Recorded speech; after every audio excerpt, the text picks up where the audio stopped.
Alongside me, Lord Moylan and Paul Embery remain. But look, it is Friday. Dewberry Tavern is open. So cheers to each and every one of you at home. And cheers to my panel. Cheers. Cheers. Paul. Cheers.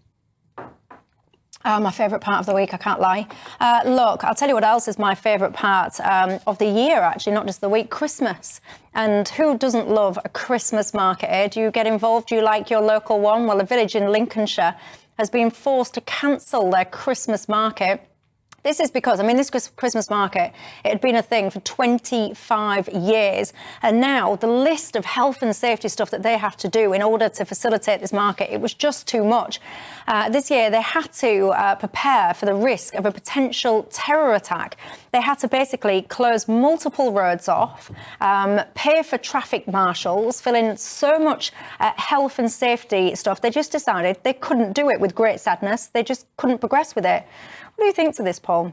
I think the terrorist thing probably for Woodhall Spa, no disrespect to Woodhall Sparians or whatever they're called, is probably a bit over the top. I can't imagine for a second that terrorist jihadists are looking at attacking Woodhall Spa particularly. So that seems to me to be a bit disproportionate.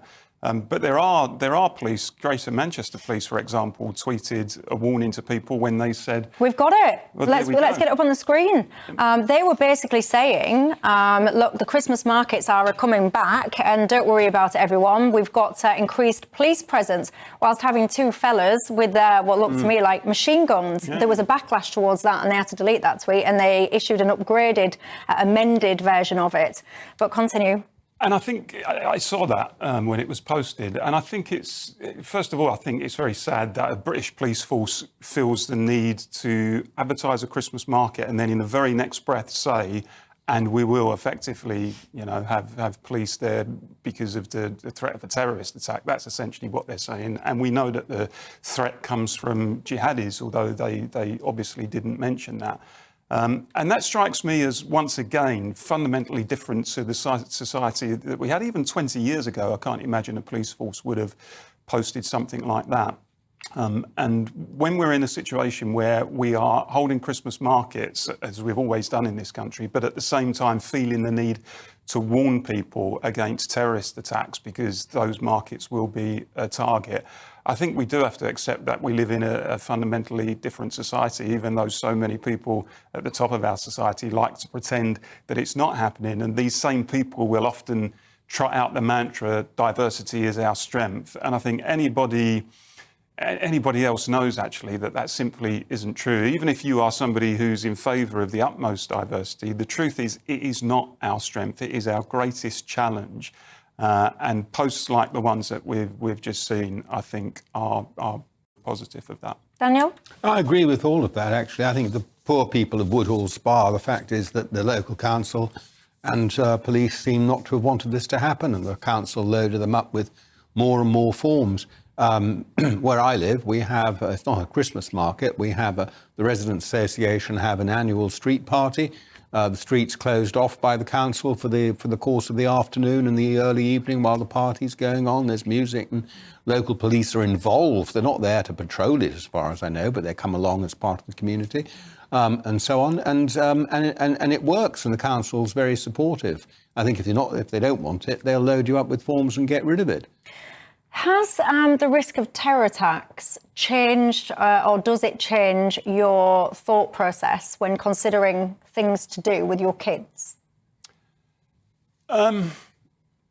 It doesn't stop me doing the things I would do, but there's no question that I think you do think differently. I'm in central London quite a lot, and it's impossible not to notice the bollards along some of the main bridges. And other areas of our cities, have got bollards because of the fear of a terrorist attack. And even things like going into museums and galleries now, 20 or 30 years ago, even more recent than that, actually, you would just rock up to the British Museum or whatever it is, whatever museum, and you'd go in and you'd wander around. You can't even go into places like that now often without going through the whole sort of screening process and emptying your pockets and so on. It's a sad state of affairs, isn't it? It is a sad state of affairs, but it's almost a conspiracy of silence. People, I think, like to pretend that it's always been this way, but in fact, it hasn't always been this way. I think, I'm old enough to remember a society that wasn't like this. And I'm not suggesting, actually, the measures that have been put in place are wrong or disproportionate or over the top. I think the truth is that there is a terrorist threat out there, and we can't relax in some of our towns and cities or at some of our festivals or events in the way that we once did. But let's be fair, Paul, a lot of the measures you see of that character, bag checks, things like that, we should remember a lot of those were introduced as a result of IRA activity. I'm not sure about that. I remember it very, very clearly. That, I remember they're all going in. I remember even in the House of Commons, you used to be able to walk straight through the House of Commons. Nobody not stopped. Museums and galleries. Places like a lot of them. No, a lot of stadiums. them. I don't know about football stadiums. Well, I'm not. Can't do the football thing with you, but I'll take your advice on that. But the museums, galleries, and so on, all of these things started to do with the IRA when they started bombing us as well. So it wasn't all related to foreign or Islamic or jihadism or whatever. We grew it ourselves here in the UK when it started. And of course, once it's in, it never goes. It just gets strengthened because nobody ever has the courage to say, let's take that out. Because if something then did happen, they'd be the one to take the blame. It's a ratchet effect. For taking it out. There's a ratchet effect. It always goes in one direction only.